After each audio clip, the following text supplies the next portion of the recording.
The new male assistant to my wife was really irritable. All it took for him to lose his temper and destroy every piece of tableware in the house was for my wife to spill a little food on my plate at the dinner table. He even threatened to delete his name, pretend to be dead, and vanish from my wife's life forever. My wife became really alarmed by the threat. Even though I was about to have surgery for lung cancer, she left me right away and drove off down the highway in a romantic novel style chase scene. My procedure was scheduled to begin at 3 p.m. With a voice full of regret, my wife phoned. It is my responsibility as his supervisor to make sure my workers are safe. I swear that as soon as I locate him and ensure his safety, I will accompany you to the hospital for the procedure. I was done waiting for her, but I'll even make it up to you with the destination wedding. Come on, Victoria Summers. Let's divorce. Chapter 1. Victoria's dissatisfied voice could be heard over the phone. Ethan is from an affluent household. I've been trying to be humble in order to win his favor, but it's all for the business, this family, and you. If you don't understand, that's one thing, but you're always putting me back. That's sufficient. It's just a little operation. Request that the doctor postpone it for a while. I'll be right there with you when I've calmed him down. That she abruptly hung up? I didn't return her call. Rather, I phoned a number that had been gathering dust for ages. I lost sis. Whatever plans you and the family make for me, I'm ready to leave her. Isabella, my sister, let out a quiet sigh. Back then, were you prepared to die for her? Do you truly think you can let her go? I laughed resentfully. Oh. Nothing remains for you to cling to. My parents strongly disapproved of my connection with Victoria and insisted that I be married in an arranged marriage years ago, in search of what I thought was genuine love. I didn't think twice about severing my relationship with my parents and letting up of my identity as a rich heir in order to be with her. My sister informed me, "You and she have no future," before I went. Call me if you ever come to regret this. She assured me that she would always assist me, but Victoria would have to be sacrificed. I firmly believed that our love was stronger than any obstacle. Therefore, I refused to concede. Until Ethan Underwood showed up, I never once compromised with my family. No matter how difficult things became for 5 years, Victoria didn't give him any particular attention at first. However, things changed when Ethan disclosed his riches and, as a new employee, presented $1 million transaction to the business. Through bringing him out to eat, shopping, and play video games, Victoria began to get to know him. It was almost impossible to separate them. Unaware that Victoria and I were married, our co-workers would publicly compliment them and refer to them as the ideal marriage. When I furiously confronted Victoria, she calmly rehashed the same words she used today, talking about hopes and objectives and saying it was all for the firm, all for me. I believed her lies. I accepted it regardless of how much it disturbed me. However, Ethan did not get a single agreement for 6 months in a row. If it had been anybody else, Victoria might have begun to doubt his identity. She continued to believe that Ethan could get large contracts. In addition to favoring him in every manner, she also convinced me to give him my own deals in order to preserve his position. Ethan didn't feel guilty about his subpar performance. Rather, he was crazily conceited. My father is testing me, which is why he isn't offering me offers, he would boast. He will offer us a $100 million deal when he sees my improvement. I may give you a little portion of the commission when that occurs, and it will be larger than you have ever seen. Hey, don't push your luck. Wouldn't even bother with you if Victoria hadn't pleaded with me. Nobody who starts from nothing and makes a fortune is an idiot. Why would somebody just give away money? Victoria was enthralled, but I didn't believe a word. She coerced me into giving up my contracts by using every tactic in the book, including threats, deception, and persuasion. Ethan was ultimately unable to manage the transactions, as I had anticipated, and the promised riches disappeared into thin air. The business suffered a significant loss, as the enormous deal he had promised never came to pass. Victoria remained the same in spite of everything. She was still swooning over him, and now she had left me on the day of my operation, saying it was for my own good, only for his sake. However, I would never again fall for her falsehoods. At that moment, a nurse entered. "Respected Clifton, is your family here yet? Your operation is nearly here? What kind of surgery? Are you ill?" Isabella on the other end of the line spoke sharply. "Sis, it's lung cancer. Would you be able to sign the permission documents?" 10 minutes, please." I clutched my phone as the conversation came to an end, and the tears I had been suppressing suddenly came out. The only people who really cared about me were my family. In contrast, Victoria had not sent a single message. Not until the day after my procedure did she eventually provide a 13.1 for transfer as payment. "I'm going to take Ethan on a week-long vacation to help him relax since he gets angry easily. Request that your procedure be postponed until I return." She would give Ethan tens of thousands of dollars if he pitched a fit. Even her apologies, however, seemed like a pitiful $13 to me. She attempted to disguise it as a modest present with a profound significance, claiming that 1,314 represented life and was an expression of her unique love for me. I thought so once. It's only now that I realize that love comes after money. She was only playing along with me. "You don't need to come," I said bluntly, rejecting the transfer and shaking my head with a sardonic smirk. The operation was already finished.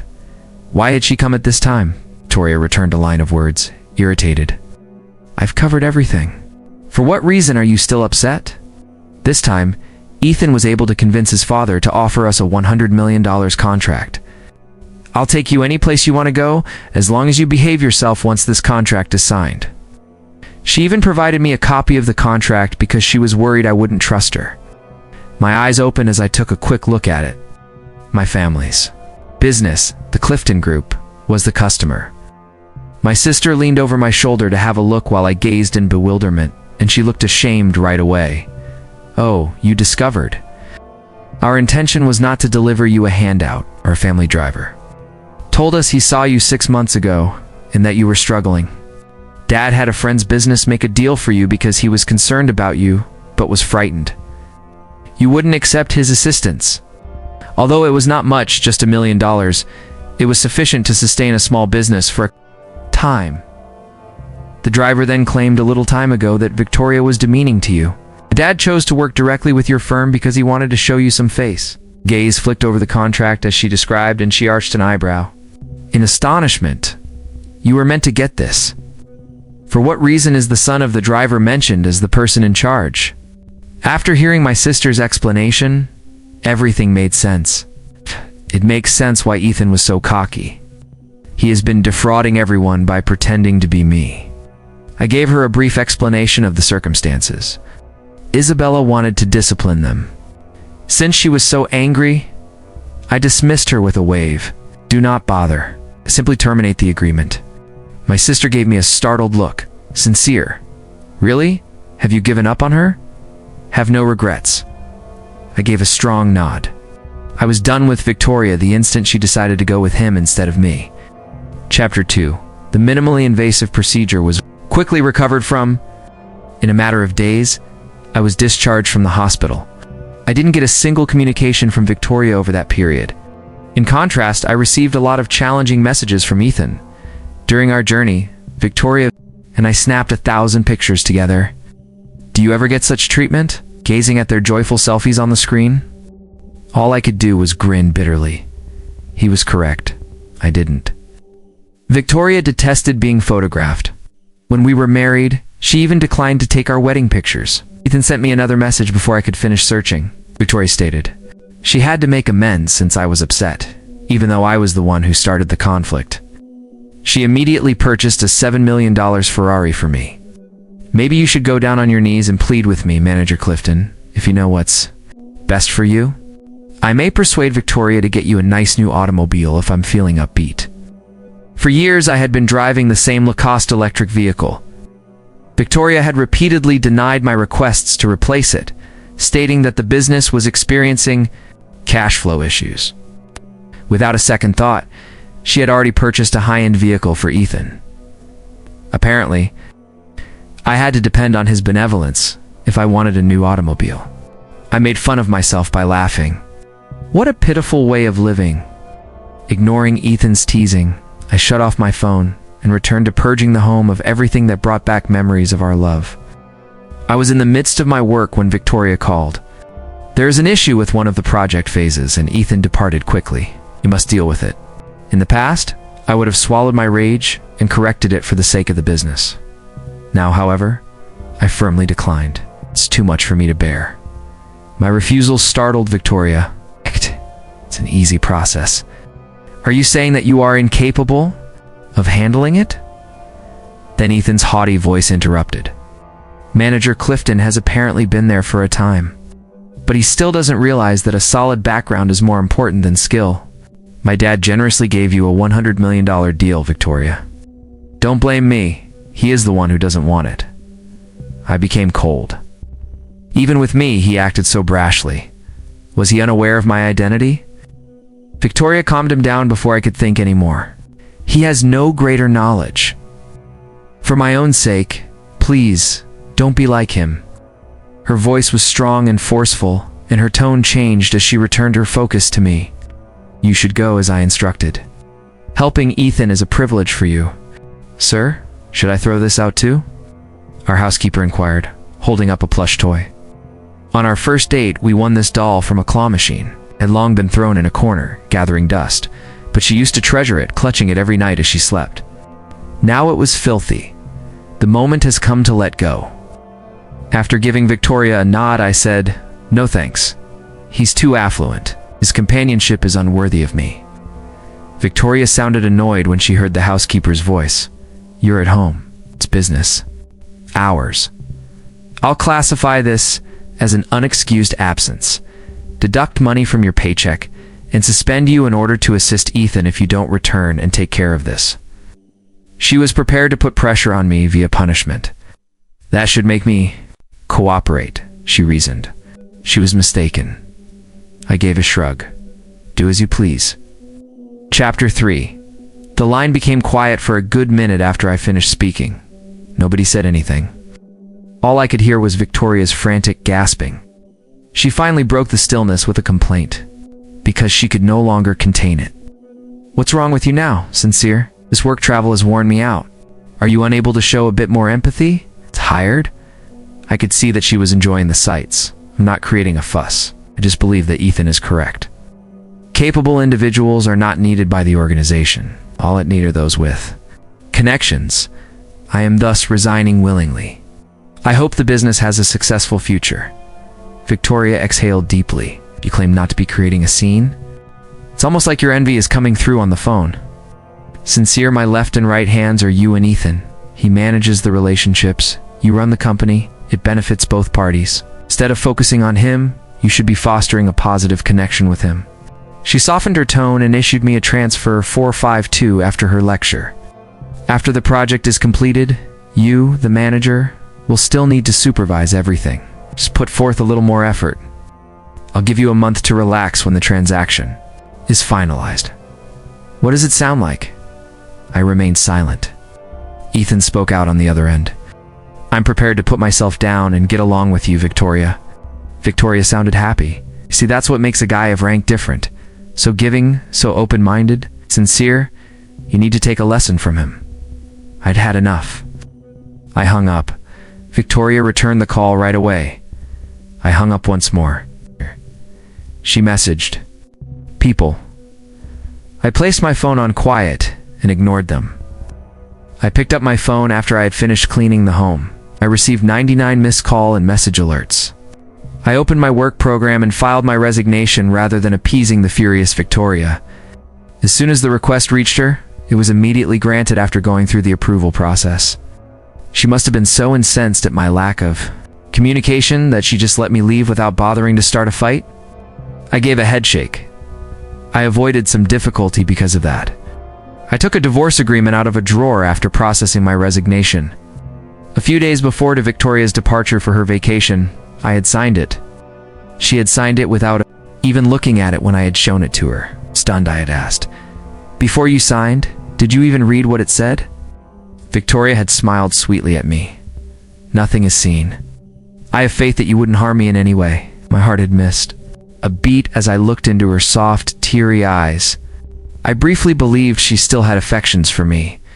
Ethan had rushed in the door as I opened my mouth to speak. Our plan was to see a movie. Why do you still work? If you're not ready, I'm going to leave you behind when I count to 3. Rushing was something Victoria detested. I could agitate her with only a little query. She didn't become upset when Ethan screamed at her, however. She just rushed to him after grabbing her suitcase and grinning. Don't be angry, I'm finished. Come on. Therefore, she didn't trust me. All she wanted was to sign quickly so she and Ethan could go to the movies.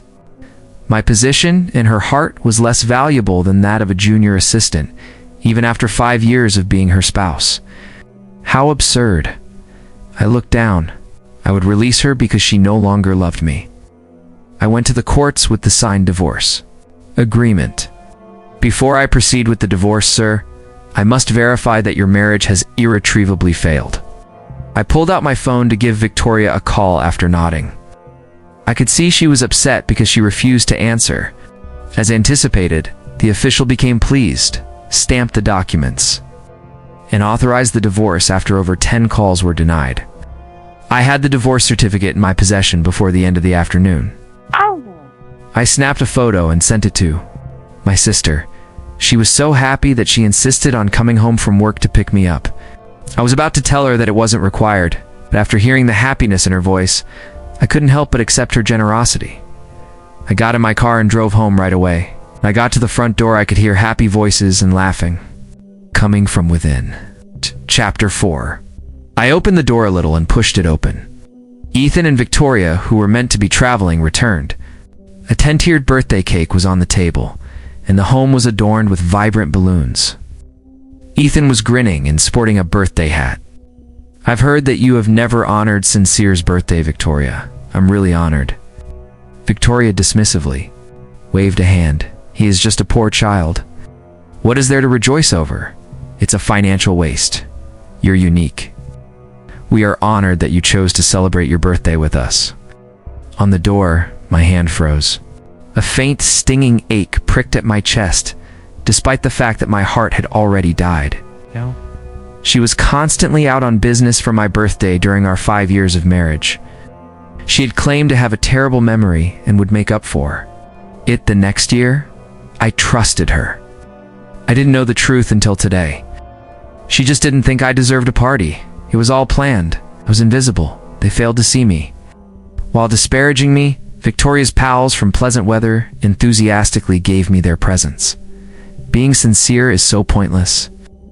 He is a mooch who is incapable of managing even the most basic tasks. Victoria had to shorten her trip so that he could return and clean up his mess. She ought to get a divorce from someone as worthless as him. He's completely inferior to Ethan in every way, including talent and family history. Ethan also seems to like you, Victoria. Why don't you two just meet up? Let's not talk about it, Victoria muttered hazily, pursed her lips. He has supported me throughout several times. People will speak if I leave him now. She seemed to be standing up for me. Conveniently, however, she failed to mention that I had personally negotiated more than 90% of the company's contracts. No, I wasn't a mooch. In actuality, I was solely responsible for her luxurious lifestyle. Victoria's friends were only strengthened by her silence. You've stood by him for so long, Victoria? He was fed, clothed, and allowed to reside in a mansion. More than enough has been done by you. You really spend your whole life with this worthless individual? We wouldn't have pushed you two together for a couple complimentary coffees back then if we had known what would occur. That's right. I assumed he hailed from a wealthy family since he was spending so much money. He was merely pretending it. Turns out, after all, we are the ones who misled you. Without a doubt, we'll assist you in fixing this error and getting back on course. I had to giggle when I heard this. It's true that like-minded individuals tend to cluster together, win her over with a couple complimentary coffees. Throughout our 4 years of college, I had covered all of their beverages anytime they wanted.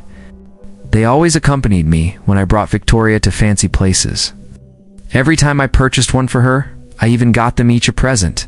They were now telling her to get a divorce from me after all the free meals and presents. They weren't doing it for Victoria's sake, of course. They just assumed that because Ethan was wealthier, he could provide them with more. We can fabricate some proof to make it seem as if he cheated first. Victoria, If you're concerned about your reputation, bang, that is, I'd had enough. I opened the door wide and entered. There was silence in the room. Victoria's face froze, a moment of dread flashing over her face as she opened her lips to explain.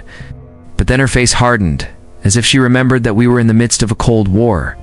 She looked at the time. Not even 6 o'clock has arrived. Once again, you left work early. You don't seem to have learnt your lesson. In that instance, I gave her a startled expression. She was unaware of my resignation. She must have approved the resignation without even seeing who it was from, since she was so busy organizing Ethan's party. She was really concerned about him.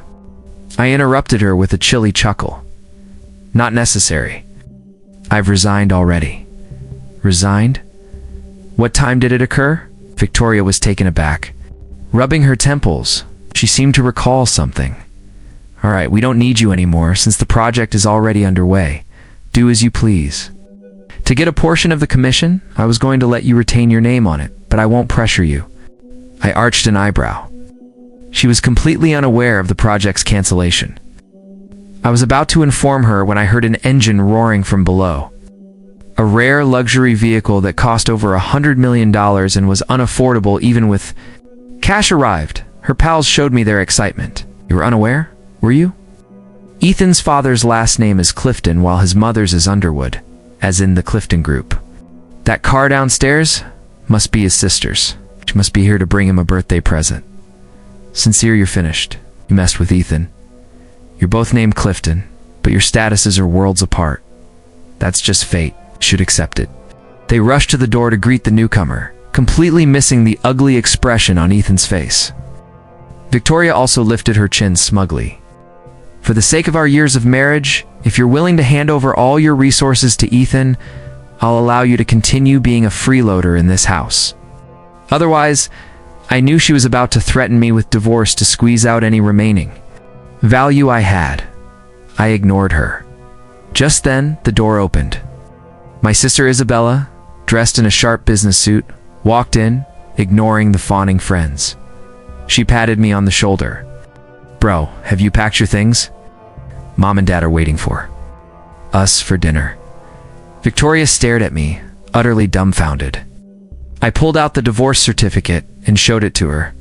Forgot to tell you that $100 million project. I had my parents cancel it. And as for your offer, I don't need it because we're already divorced. Chapter 5. The sheer volume of information was too much. Victoria stared at me, her face a mask of confusion. She's your sister. You're the heir of the billionaire Clifton family. Her friends were in disbelief. One of them immediately piped up. You must be mistaken. Ethan is your brother. Ethan, say something. Didn't you tell us you were the Clifton heir? Wait, does the Clifton family have 2 sons? Are you 2 actually brothers? Their minds instantly concocted a grand soap opera, suspecting Ethan was my half-brother. Why else would he not share our surname? Ethan never expected such a public showdown. He stared at me in shock, realizing that I was the real sincere Clifton. For the past 6 months, he had been flaunting his fake identity in front of me, acting like a complete clown. Faced with the questions, Ethan remained silent. Seeing his reaction, Victoria knew he had been lying, but she had no time to deal with that now. She snatched the divorce certificate from the floor and walked up to me. This is all a misunderstanding. I never wanted to divorce you. I was wrong. I'll go with you to the hospital right now. Just please don't use fake documents to trick me next time, okay? This isn't funny. The certificate was right there in her hand, yet she refused to believe it. The divorce certificate is real. The corner of Victoria's mouth twitched. Normally, she would have exploded in anger by now, but for some reason she was showing me a rare patience. Stop lying to me. I never signed anything. How could the divorce have gone through? I looked at her with a cold smile and pulled my arm away as she reached for me. Have you forgotten? That day I gave you a document to sign.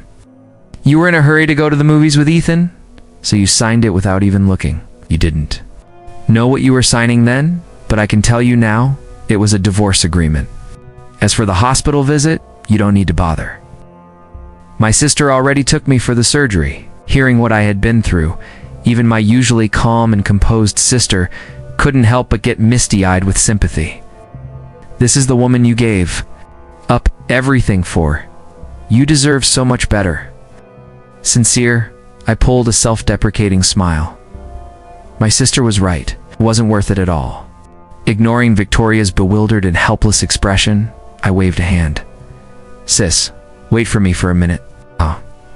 I just need to pack a few things and then I'll go home with you. I went into the bedroom. Suddenly, the living room erupted in chaos. It's the same.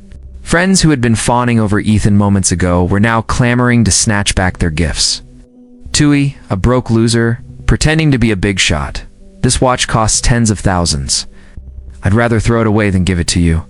This tie is a limited edition. Fraud like you doesn't deserve it. I spent $100 on dinner for you last time, and I barely ate anything. Give me my money back. They surrounded Ethan, demanding the return of everything they had given him. Having fallen from grace so suddenly, Ethan's face was a grim sight. Victoria, seeing this, felt a pang of pity and rushed to his defense. Even if he isn't a Clifton heir, he's still important. That $1 million deal was from him. Don't be so materialistic. Her words momentarily stopped the friends, but they quickly resumed their shouting. We were blind. Couldn't see. He was just a gold digger. No wonder he only ever accepted gifts and never gave any. And he never treated us to dinner. He always made us pay. A real heir would be like Sincere, spending money without a second thought. Seeing me come out of the room, they swarmed me trying to suck up. I shook my head and laughed. Please don't. I'm not even worthy of being compared to a hair on Ethan's leg. I can't accept such praise. They fell into an awkward silence. Victoria's face palled. She asked nervously, "How much did you hear?" Chapter 6. I heard everything starting from when you said I was poor and didn't deserve a birthday. It's laughable, all these years. I actually believed your excuses. Believed you were just too busy with work. Turns out you just thought celebrating my birthday was a waste of money. Much could a cake possibly cost? I gave her my entire salary and all my commissions. Did I not even deserve a single birthday cake? Even more laughable was how stingy she was with the money she sent me. Even symbolic amounts like 13.14 or 5.20200 were only sent when she'd done something wrong and needed to appease me. Victoria looked down, ashamed. You know, I've been frugal since I was a child. I was just thinking we should save where we can. At least she was being honest. She used to say that money wasn't important. It was the thought that counted. So, when I received those small amounts, I just saw it as a bit of fun and didn't think much of it. It wasn't until Ethan started taunting me with his messages that I realized the truth. Victoria's stinginess was reserved only for me, she remembered. To buy her friends birthday gifts every year, she bought Ethan luxury cars and designer watches. She took him to expensive restaurants, spending money like it was nothing. But when it came to me, there was always an excuse. And now, she was trying to use her childhood as another lie to deceive me. Unfortunately for her, I wasn't falling for it anymore. Seeing me leave with my sister, the friends turned on Ethan, yelling at him with none of their previous adoration. This is all your fault. If it weren't for you, Victoria would never have fought with Sincere. I knew something was off. How could a loser like him land a $100 million deal? Turns out he was an imposter. You've ruined Victoria. You have to call your dad right now and get another contract to make it up to her. Ethan watched us leave, taking his friend's words to heart. Seeing that we hadn't exposed his true identity on the spot, a glimmer of hope ignited within him. He nodded vigorously. I'll figure something out. Hearing his promise, everyone in the room breathed a sigh of relief. My sister and I exchanged a look. She understood immediately, pulling out her phone to call our father. Dad, let's fire the driver, Mr. Underwood. There was no point in exposing him publicly. Arguing with a nobody was beneath us and a waste of time and energy. All we had to do was fire them and make our displeasure known. Anyone smart enough to want to get on our family's good side would naturally curry favor with us by crushing them. We wouldn't have to lift a finger. Chapter 7. Returning home was awkward at first. My parents were stern, ready to lecture me. But when they learned from Isabella that I had just had surgery for lung cancer, they fell silent. For a long moment, no one spoke, and one by one their eyes reened. My mother, wiping away tears, grabbed my hand, her voice choked with emotion. "Can that little hospital really treat you properly? Come with us. We'll go abroad and get you checked again." My father sighed. "Let the boy eat first. He's been starving." All day my mother clapped her hands. "Look at me. I'm so muddled." "Yes. Eat. Eat. We'll go for a checkup after dinner." "Just look at you. You don't know how to take care of yourself. You've gotten so thin." Overwhelmed by my parents' concern, I choked up and tears streamed down my face. In my family's eyes, my well-being was the most important thing. In Victoria's eyes, everything else was more important than me. The difference was stark, and had always been there. I had just been too blinded by love to see it, and my eyes were finally open, but it wasn't too late. After dinner, my parents immediately took me for a full-body examination. They were only truly relieved after confirming that I was fine, and just needed to rest and recover. The next day, Mr. Underwood brought Ethan to our house. They knelt before my entire family, crying and begging. "I'm so sorry, Mr. Clifton. I was tempted and lost my way. I have a family to support. Please, give us another chance. We promise it will never happen again." Mr. Underwood kicked his son. "You ungrateful brat. How dare you offend Mr. Clifton? Apologize." To him right now, Ethan could no longer act arrogant, but he still couldn't bring himself to apologize to me. He gritted his teeth so hard they might have shattered, but not a single word came out. His father, furious, beat and cursed him. But no matter what kind of sob story they put on, my parents, having heard about my recent ordeal, showed them no mercy. They not only threw them out, but also spread the word about their impersonation scheme. From then on, no one would dare to hire them. As he was being thrown out, Ethan was still shouting defiantly, "Sincere, Clifton, you just got lucky with the family you were born into. What's so great about that? Sooner or later I'll surpass you." I had to laugh. When his ability couldn't compare to mine, he said ability was no match for connections. Now that his connections couldn't compare to mine, he was saying being born rich was nothing special. He always had an excuse. It was pathetic. But I couldn't be bothered with him. After so many years away from home, it was time for me to take over the family business. Chapter 8. The moment the news of my inheritance of the family business was announced, my old company exploded. My former colleagues started tagging me in the group chat. "Manager, no wonder you resigned. I thought you were just moving on to a better job, but you were going home to inherit a fortune. I can't believe I got to work alongside a billionaire in my lifetime. It's such an honor." As they chatted, the topic suddenly shifted. It seems Sincere only came to our company to pursue Victoria. Our high-maintenance beauty Victoria is so amazing. It's turning down a billionaire heir. Well, she's a leading lady, right? She relies on herself, not on men. Give me a break, I think. She's just too in love with Ethan. I heard he proposed to her when they were on their trip, and she said yes. I bet Sincere found out about it, and that's why he left heartbroken. Someone not wanting to miss out on the drama tagged me directly. Seeing it, I simply typed a question mark. Is that so? I had no idea. They immediately started sending me a video. I watched it. In the video, Ethan was on one knee holding a bouquet of flowers, proposing.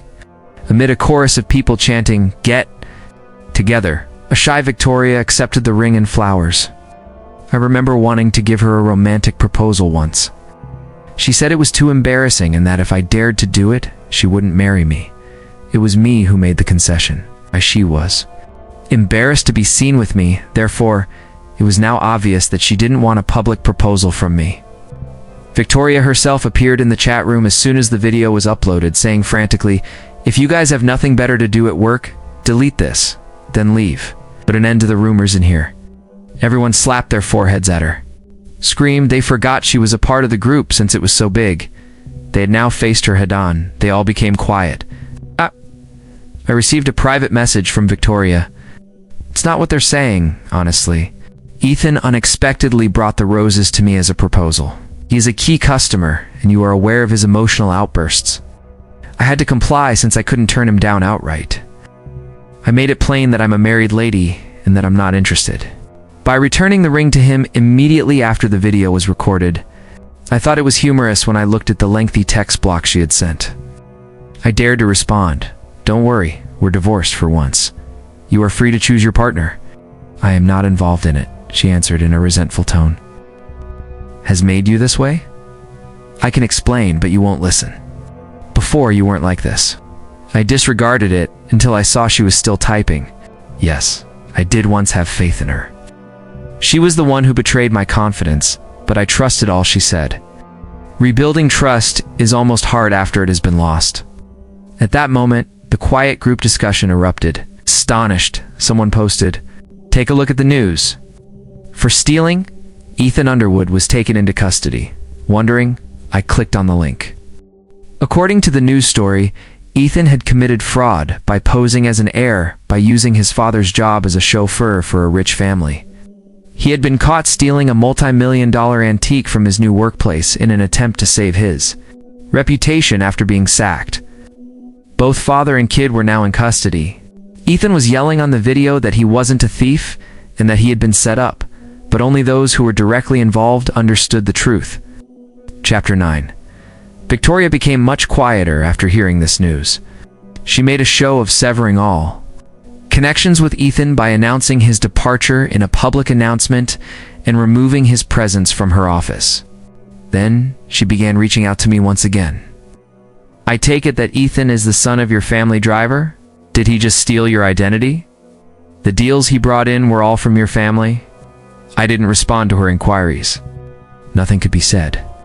All of that had already happened, and there was no need in lingering over such unimportant things.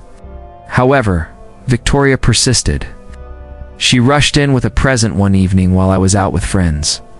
I took the package from her. "Back then, you said that you loved this figure.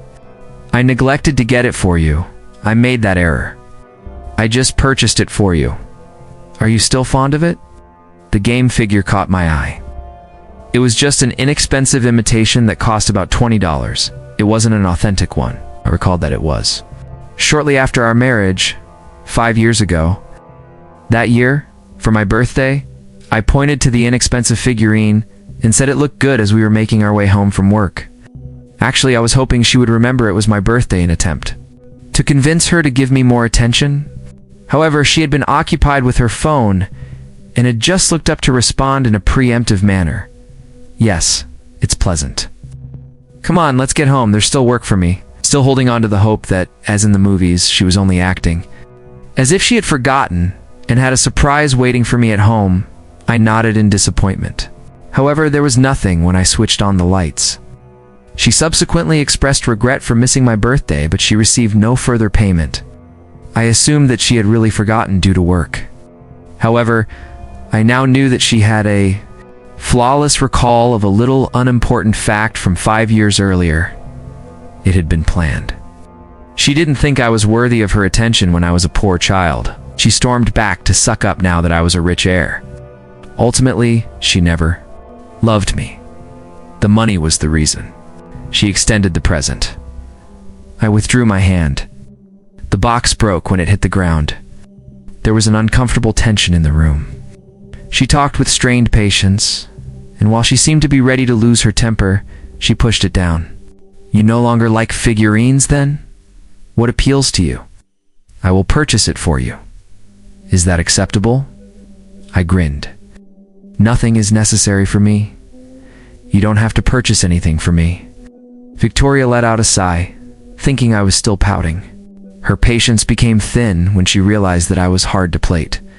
"So, before you stop being upset, what do you want me to do?" I gave a headshake. "Why do you want me to get over my anger?" "Ethan is a rich heir, isn't he? All you have to do is be with him. We're no longer together. It's finished. We may also discreetly split ways, since no one was aware of our connection. Isn't that preferable?" Hearing me repeatedly turn her down. At last, Victoria's patience gave out. "I've already dismissed Ethan as you requested. Isn't that sufficient?" Everyone knew she only dismissed him after he got into difficulty. But she still looked at me as if she was trying to fake her way through it. She was obviously trying to protect her own reputation. She even dared to say that she did it for me. Horrible. That's why I was able to forgive her at the time. Her following behavior, however, demonstrated that she had really fallen in love. With Ethan, maybe I was somewhat to blame for her treachery.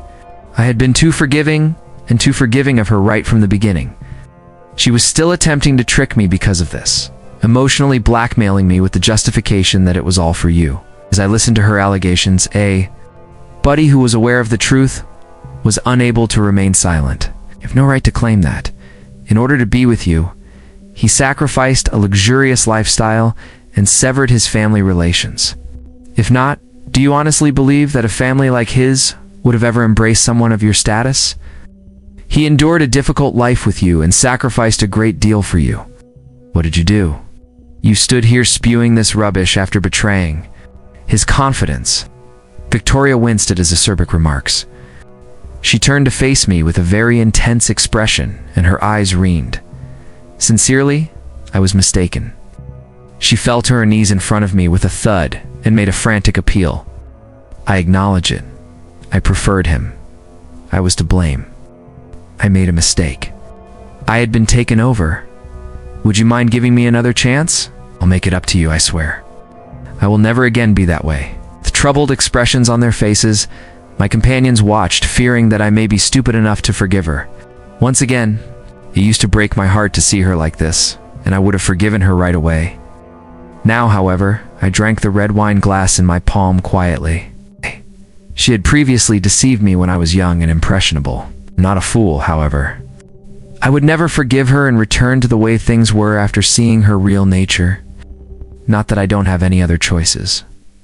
She was kneeling on the floor as I got up and left. My last response was to remain silent, which was an obvious indication that I had made up my mind. Security eventually prevented Victoria from pursuing me all the way to my vehicle. After that, she persisted. She attempted to imitate my approach to her, trying to wow my friends with presents, but my friends weren't impoverished. They ignored her and showed no interest in the inexpensive items she presented.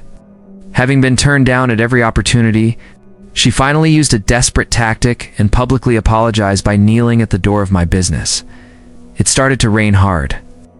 I never visited her, but she remained there till she passed out. Didn't even turn around. Victoria finally gave up hope, confident that I was determined and would not be influenced in any way. Dejected and defeated, she went back to her business and attempted to keep it going. But the business was like a mound of sand without me. Its major pillar, and it was losing money all the time. The business was deeply in the red in less than a year.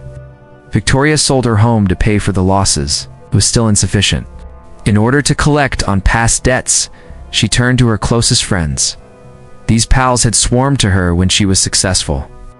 She had also given them a large loan out of nostalgia. However, because she had fallen on hard times, they either hung up on her or muttered excuses about not having enough money, severing all connections. In the end, the business filed for bankruptcy, leaving Victoria heavily indebted.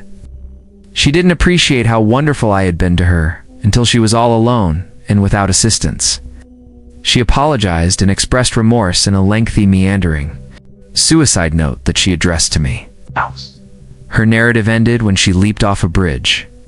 The conclusion: